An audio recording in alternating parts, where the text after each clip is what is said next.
ദാവീദിൻ്റെ ജീവിതം നമ്മൾ പഠിക്കുമ്പോൾ ഒരു കാര്യം നമുക്ക് മനസ്സിലാക്കാൻ പറ്റും. ദാവീദ് എപ്പോഴും താനൊരു കാര്യം പ്രവർത്തിക്കുമ്പോൾ, താനൊരു കാര്യം നിർവഹിക്കുന്നതിനേക്കാൾ മുൻപ് അവനെപ്പോഴും കർത്താവിനോട് ആലോചന ചോദിക്കുമായിരുന്നു. ദൈവാലോചന വളരെ പ്രധാനപ്പെട്ടതാണ്. ഞാൻ വീണ്ടും വീണ്ടും പറയട്ടെ സഹോദരങ്ങളെ, ഈ കാലഘട്ടത്തിൽ ദൈവാലോചന വളരെ പ്രധാനപ്പെട്ടതാണ്. നമുക്ക് ആലോചന കിട്ടുന്നത് വരെ കാത്തിരിക്കുവാനുള്ള ഒരു ക്ഷമ നമുക്കുണ്ടാകണം. ഇല്ലെങ്കിൽ കെണിയാണ്, അപകടമാണ്. ദാവീദ് എപ്പോഴും ആത്മാവരുടെ ആലോചന ചോദിക്കും. 1 സാമുവേൽ 30:8 നിങ്ങൾ വരിക. അവിടെ അമലേക്കിനുമായി യുദ്ധം നടക്കുകയാണ്. ദാവീദിനെല്ലാം നഷ്ടപ്പെട്ടു. ഒരുപാട് നാശനഷ്ടങ്ങളുണ്ടായി. ഈ തകർച്ചയുടെ നടുവിൽ ദാവീദ് എന്താ ചെയ്തത്? ദാവീദ് നിരാശപ്പെട്ട് ആത്മഹത്യ ചെയ്യല്ല ചെയ്തത്. അവൻ കർത്താവിനെ പഴി പറഞ്ഞ് കർത്താവിൻ്റെ വഴിയിൽ നിന്ന് പിന്മാറിപ്പോവുകയല്ല ചെയ്തത്. ദാവീദ് കർത്താവിനോട് ആരാഞ്ഞു. ശ്രദ്ധിക്കണമേ, ദാവീദ് കർത്താവിനോട് ആലോചന ചോദിച്ചു. ഞാൻ കവർച്ചക്കാരെ പിന്തുടരണമോ, ഞാൻ അവരെ പിടികൂടുമോ? ഉടൻ ആലോചന കിട്ടുകയാണ്. പിന്തുടരുക, തീർച്ചയായും നീ അവരെ പിടികൂടി സകലരെയും വീണ്ടെടുക്കും. ഈ ഒരു ശീലമാണ് സഹോദരങ്ങൾ നമുക്ക് വേണ്ടത്. ഒരു കാര്യം ചെയ്യുന്നതിനേക്കാൾ മുമ്പ്, അത് കുടുംബത്തിലാകട്ടെ, സഭയിലാകട്ടെ, നമ്മുടെ തൊഴിൽ മേഖലകളിലാകട്ടെ, ശുശ്രൂഷ മണ്ഡലങ്ങളിലാകട്ടെ, നമ്മുടെ ജീവിതത്തിൻ്റെ ഒരു പ്രധാന സ്വഭാവമായി മാറണം. എന്തിനും ഏതിലും ആത്മാവിനോട് ആലോചന ചോദിക്കുക. വ്യക്തമായി ആത്മാവ് സംസാരിക്കും. അവൻ ദൈവത്തോട് ആരാഞ്ഞു, കൃത്യം ആലോചന കിട്ടുകയാണ്.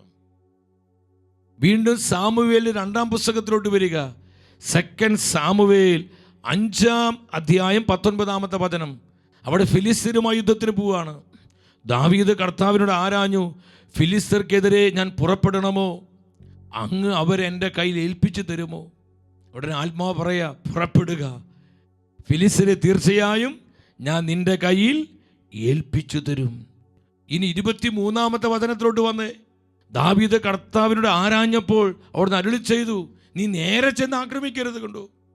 അപ്പോൾ ഓരോ സമയത്തും ഓരോ ആലോചന കൃത്യമായി ആത്മാവ് തരികയാണ്. എപ്പോഴും ഒരുപോലെയല്ല. അതുകൊണ്ടാണ് എപ്പോഴും ചോദിച്ചു കൊണ്ടിരിക്കണം. എപ്പോഴും ആത്മാവിനോട് ചോദിച്ചു കൊണ്ടിരിക്കണം. എന്താണ് ചെയ്യേണ്ടത്? ഇപ്പോൾ അത് ചെയ്യണമോ? എന്താണ് ഞങ്ങളിൽ നിന്ന് ആഗ്രഹിക്കുന്നത്?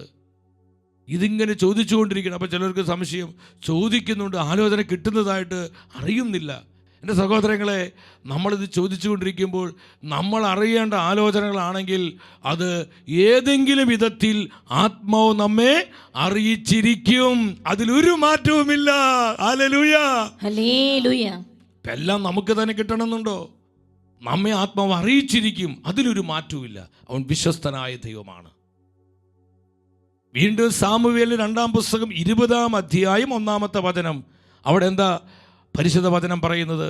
ദാവീദിന് ഭരണകാലത്ത് 3 വർഷം തുടർച്ചയായി ക്ഷാമമുണ്ടായി. ഈ ക്ഷാമം വന്നപ്പോൾ ദാവീദ് പിറുപിറുത്ത് പരാതി പറഞ്ഞ് ദൈവത്തിനെതിരെ തിരിയാണ് ചെയ്തത്. ദാവീദ് കർത്താവിനോട് ആരാഞ്ഞു, എന്താണ് ഈ ക്ഷാമത്തിൻ്റെ കാരണം? കർത്താവ് പറഞ്ഞു, ഇതാണ് കാരണം. സാവൂൾ ഗിബിയോൻകാരെ കൊന്നതുകൊണ്ട് അവൻ്റെയും കുടുംബത്തിൻ്റെ മേൽ രക്തപാതക കുറ്റമുണ്ട്.